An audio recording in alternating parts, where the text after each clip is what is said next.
जय श्री कृष्णा। हर हर महादेव। कार्तिक महत्तम की जय हो। भगवान श्री हरि विष्णु की जय हो। माता लक्ष्मी की सदैव जय हो। भगवान की असीम कृपा दृष्टि आपके घर परिवार पे सदैव बनी रहे।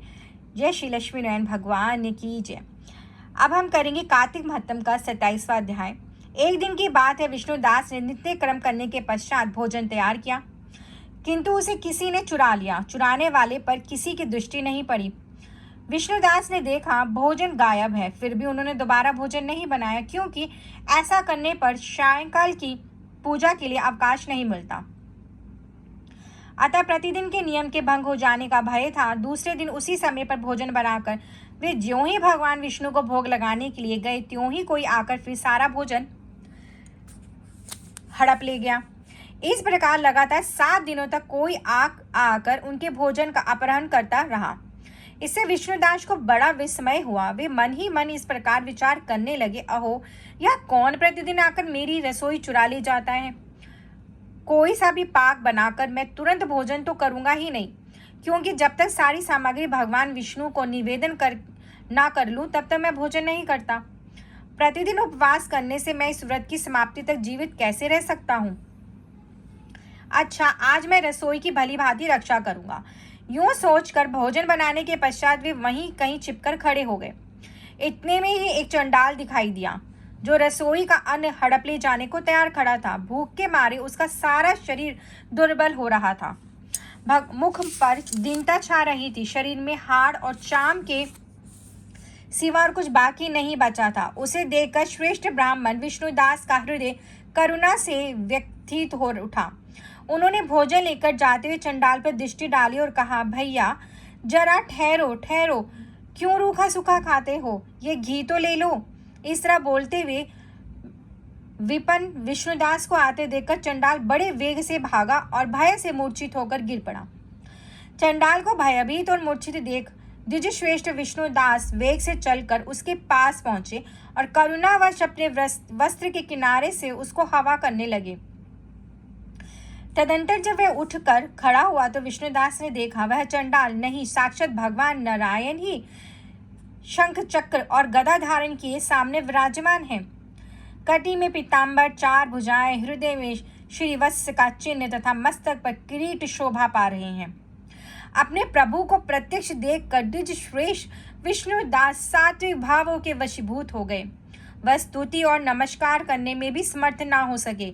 उस समय वहां इंद्र आदि देवता भी आ पहुंचे। गंधर्व और अप्सराएं गाने और नाचने लगी। तब भगवान श्री हरि विष्णु ने भक्त विष्णुदास को छाती से लगा लिया और उन्हें अपने ही जैसा रूप देकर वह वैकुंठ धाम को ले चले। उस समय यज्ञ में दीक्षित हुए राजा चौल ने देखा विष्णुदास एक सुंदर विमान पर बैठकर भगवान विष्णु के समीप जा रहे हैं।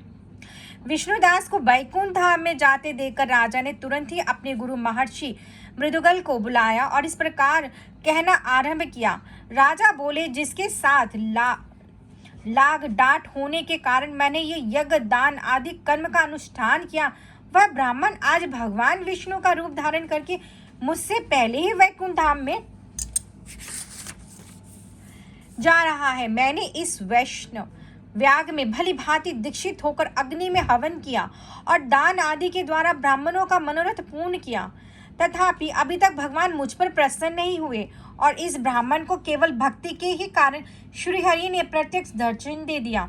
अतः जान पड़ता है भगवान विष्णु केवल दान और यज्ञ से प्रसन्न नहीं होते, उन प्रभु का दर्शन कराने में भक्ति ही प्रधान कारण है। दोनों पार्षद कहते हैं। यूं कहकर राजा ने अपने भांजे को राज्य सिंहासन पर अभिषिक्त कर दिया। भांजे को राज्य देने के पश्चात राजा यज्ञशाला में गए और यज्ञ कुंड के सामने खड़े होकर श्री विष्णु और संबोधित करते हुए 3 बार उच्च स्वर से निम्नलिखित वचन बोले, भगवान विष्णु, आप मुझे मन, वाणी, शरीर और क्रिया द्वारा स्थिर भक्ति प्रदान कीजिए। यूं कहकर वे सबके देखते देखते अग्नि में कूद पड़े। उस समय मृदुगल मुनि ने क्रोध में आकर अपनी शिखा उखाड़ डाली। तभी से आज तक उस गोत्र में उत्पन्न होने वाले समस्त मृदुगल ब्राह्मण बिना शिखा के ही रहते हैं।